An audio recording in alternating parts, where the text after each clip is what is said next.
Hey there, it's Dr. Tiffany, your resident homeschool champion, and I help moms create learning environments that engage, excite, and empower their children to share their brilliance with the world.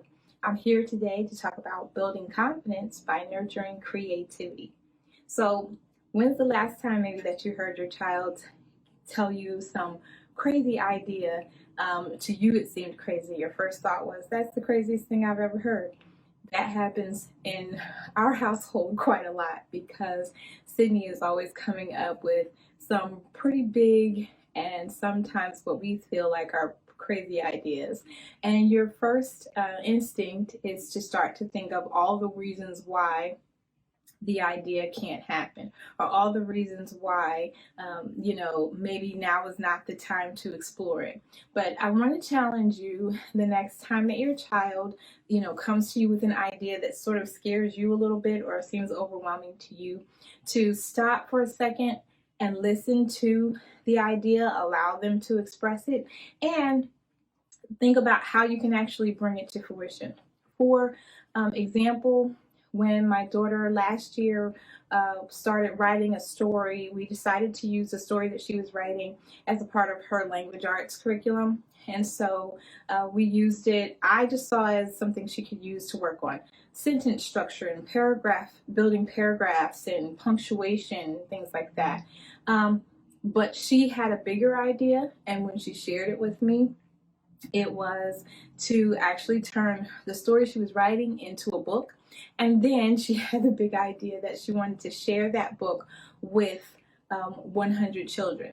And so we now came from a simple idea of just writing a story and using it for language arts work to now having a book that needs to be, illustrated and edited and put together, and then also figuring out how to share it with 100 children.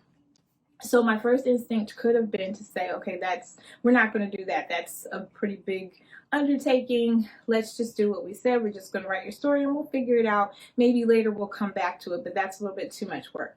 Instead, I paused. I let her tell me her idea first of all, and then share her heart about it, why she wanted to do it, and what was her motivation. And what she shared with me was that she wanted to help other kids like her who were maybe a little bit afraid about the pandemic and everything as things were going on. We were still in quarantine at the time.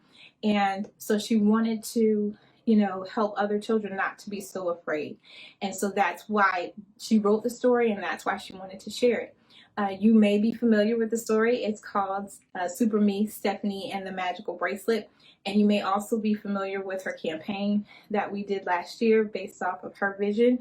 We did a Kickstarter campaign that raised over $6,000. And instead of being able to share her book with 100 children, she actually shared her book with over 200 children in 5 countries. So out of that, what happened? She was able to express her creativity. She was able to be fully creative and fully open about what was in her heart. And then on the flip side of that, confidence was built because she now saw that when she has an idea and that when she has the support, she could bring it to fruition.